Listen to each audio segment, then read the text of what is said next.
ঠাকুরবাড়ির অন্দরে ফের ফাটল। হিন্দু শংসাপত্রকে ঘিরে প্রকাশ্যে দ্বন্দ্বে শান্তনু বনাম সুব্রত। মধ্যস্থতায় নামলেন মমতা ঠাকুর। উস্কে উঠল তৃণমূলে যোগদানের জল্পনা। হিন্দু শংসাপত্র দেওয়াকে কেন্দ্র করে ঠাকুরবাড়ির অন্দরে শুরু হলো তীব্র দ্বন্দ্ব। অল ইন্ডিয়া মতুয়া মহাসংঘের সংঘাধিপতি তথা কেন্দ্রীয় মন্ত্রী শান্তনু ঠাকুরকে সঙ্গে প্রকাশ্যে গন্ডগোলে জড়ালেন বিজেপি বিধায়ক সুব্রত ঠাকুর। ঘটনাস্থলে মধ্যস্থতা করতে হাজির হন তৃণমূলের রাজ্যসভার সাংসদ মমতা ঠাকুর। শান্তনুর অভিযোগ, নাথ মন্দিরের শংসাপত্র শিবিরে গিয়ে ভক্তদের হুমকি দেন সুব্রত, যার প্রতিবাদে বেঁধে যায় ঝামেলা। মমতা ঠাকুর কে? হুইজ মমতা ঠাকুর? আর কার অধিকার কে চিনবে? কেউ কারোর অধিকার চিনতে পারে না নিশ্চয়ই। পৃথিবীতে যে যে জন্মেছে সবাই সবার অধিকার নিয়ে জন্মেছে, কেউ কারোর অধিকার চিনতে পারে না। আর মমতা ঠাকুরের কাছে গেছে তো আমি কি করবো? সুব্রত ঠাকুর মমতা ঠাকুরের সাথে বসেছে মানে অফিসিয়ালি টিএমসিতে জয়েন করছে, এটা স্বাভাবিক ব্যাপার। একটা গুজব শোনা যাচ্ছে। গুজব কি?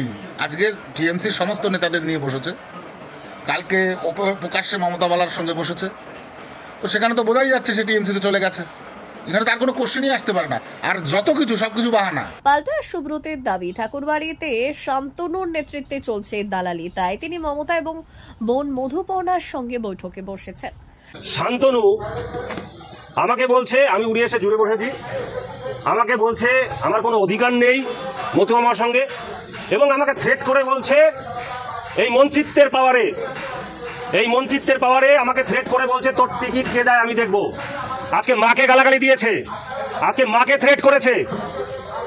আজকে আমি এই ভক্তদের কাছে বিচার চাইছি, ভক্তদের কাছে আমি বলছি, সমগ্র মতুয়া সমাজের কাছে, কোনো রাজনীতির মানুষের কাছে না, আমি সমগ্র পশ্চিমবঙ্গ, ভারতবর্ষ, সারা পৃথিবীর সমগ্র মতুয়াদের কাছে আমি বিচার চাইছি যে প্রধান উপদেষ্টা শ্রীমতী ছবিরানী ঠাকুরানী তার উপরে এরকম অসভ্যভাবে এরকম গালিগালাজ এরকম কেন হবে? আজকে অবহেলা কেন হবে? এবং আমি বাড়ির বড় ছেলে মহাসংঘাধিপতি কেন এরকম ভাবে শুধুমাত্র মন্ত্রিত্বের জোর খাটিয়ে আর কয়েকটা একদম দালালকে সঙ্গে নিয়ে ঠাকুর বাড়িকে একদম মানে কুক্ষিগত করে নিজের মতন করে এ থেকে জেড পর্যন্ত করে কেন এরকম থ্রেট কালচার চলবে? এর বিচার চাইছি সমগ্র মতুয়া সমাজের কাছে। শান্তনু ঠাকুর কটাক্ষ করেন, পদলোভে ভীমরতি হয়েছে সুব্রতে, বিজেপির টিকিটে যেতে এবার তৃণমূলে যাওয়ার প্রস্তুতি নিচ্ছেন। অন্যদিকে সুব্রতের বক্তব্য, আসলে শান্তনুই গোপনে তৃণমূলের দিকে ঝুঁকেছেন। পরিস্থিতি সামাল দিতে ময়দানে নেমে মমতা ঠাকুর জানিয়েছেন দুজনেই তার সন্তান, তাই শান্তির জন্যই হস্তক্ষেপ করেছেন।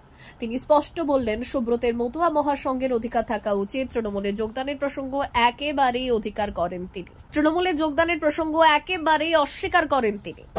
বাড়িতে যারাই ঠাকুর বাড়িতে জন্মগ্রহণ করেছে তাদের সমান অধিকার পাওয়া উচিত এবং থাকা উচিত।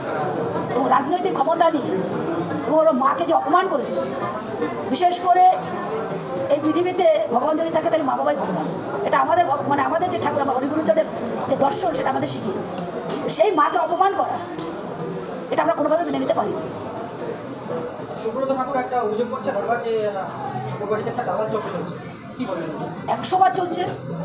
তার কারণ হচ্ছে আপনারা দেখতেই পাচ্ছেন, কোনো রাজনীতি থেকে যেটা সেন্ট্রাল থেকে যে আইন পাশ হয়েছে, বিজেপি যেখানে ক্ষমতায়, যে ওপার বাংলার মানুষ যারা 1952 সালের পরে যারা এসছে, যারা ভোটের নাম নেই এবং এখন 2002 সালে ইলেকশনের আগে ধরেছে, সেটাকে মানুষ পাগলের মতন ছুটছে, সেটাকে বিজনেস তৈরি করে নিয়েছে, একটা টাকা কামানোর একটা মানে রাস্তা পেয়েছে। হিন্দু কার্ড, মতুয়া কার্ড নাম করে তার সঙ্গে হিন্দু কার্ডের একটা পরিচয়, এবং বাংলাদেশে যারা বসবাস করে, যারা এসছে, তাদের বাংলাদেশি তৈরি করার জন্য সেখান থেকে পর্যন্ত কাগজপত্র নিয়ে এসে তার সঙ্গে অ্যাড করেছে। আমি শ্রী মঞ্জুর কৃষ্ণ ঠাকুর, মতুয়া মহাসংঘের প্রধান সেবায়ত। আজকে ঠাকুর বাড়িতে যে গন্ডগোল যেটা শুরু হয়েছে, এটা একদম নিছক, এর কোনো মানেই হয় না। যেটা আমি দেখছি, সিএ ক্যাম্প ও ধর্মীয় সার্টিফিকেট দেওয়ার কাজ আমার ছোট ছেলে শান্তনু ঠাকুর আমার অনুমতিতেই নাট্যমন্দিরে করছে, এবং আজ 10 বছর ধরে ওর মা এবং আমার দেখাশুনো এবং ওষুধপত্র যা লাগে শান্তনুই দিচ্ছে, এতে কোনো ভুল নেই। কিন্তু আজকে আমার ওয়াইফ ছবিরানী ঠাকুর এবং সুব্রত ঠাকুর যে মিথ্যা অভিযোগগুলো শান্তনুর নামে করছে, এ একদম ভিত্তিহীন। কারণ দেখতে হবে 1934 সালে আমার বাবা প্রমথ রঞ্জন ঠাকুর ঠাকুরনগরে মতুয়া মহাসংঘ তৈরি করেছে। এটা কারুর একার জিনিস নয়, আমরা যারা বংশধর আছি আমরা সবাই। সে আমার বড় বড়দি। আমি আমার দেয়ালে পিঠ থেকে গেছে, আমি তখন অসহায়, বাবু বাড়িতে নেই, বাবু দিল্লিতে আছে। আমি কার কাছে বলবো এই কথা?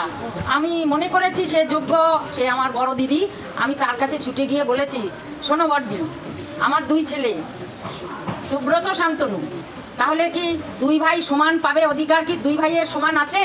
সুব্রতর অধিকার আছে তুমি বলো? বলে কেন থাকবে না?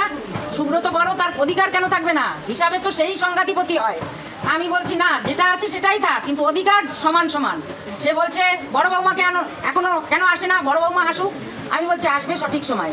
তাহলে অধিকার তো থাকবে তার, কেন তাকে অধিকার থেকে বঞ্চিত করা হলো? আর বললো, শান্তনু বললো কি, তুই যেখান থেকে আসছিস, অস্ট্রেলিয়া থেকে আসছিস, অস্ট্রেলিয়ায় চলে যা, উড়ে এসে ঝুলে বসেছিস, হ্যাঁ সর খাচ্ছিস। আমি একটা মানুষও তোর ওখানে যেতে দেবো না। কারা কারা যায় আমি তাদের সাথে বুঝে নেব।